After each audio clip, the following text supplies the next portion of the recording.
گفتگو کا موضوع ہے ختم نبوت۔ فرمانے آخر نبی صلی اللہ علیہ وسلم، میں آخری نبی ہوں، میرے بعد کوئی نبی نہیں۔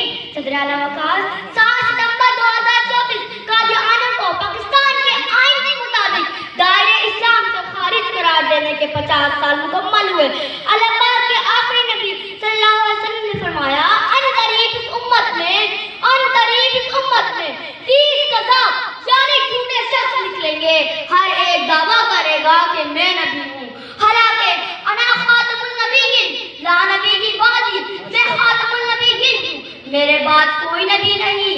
صدر اعلیٰ وقار ستمبر 1974 کا دن مسلمانوں کے لیے ایک تاریخی حیثیت کا ہے، کیونکہ اس دن علامہ شاہ احمد نورانی شیخ الحدیث، علامہ مصطفیٰ الزہری، مولانا عبدالستار خان نیازی اور دیگر علمائے دین اہل سنت کی بھرپور کوششوں سے قادیانیوں کو قومی اسمبلی میں ان کی کفریہ عقائد کی بنا پر غیر مسلم اور پاکستان کی چھٹی اقلیت قرار دے کر اسلام کے بنیادی عقیدہ ختم نبوت کو قائم اور تحفظ فراہم کیا گیا۔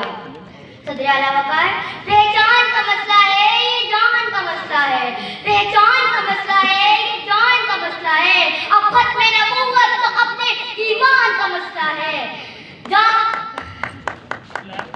جنگے یمامہ لڑ کر صدیق نے بتا دیا، جنگے یمامہ لڑ کر صدیق نے بتا دیا، یہ کاغذی نہیں ہے، میدان کا مسئلہ ہے۔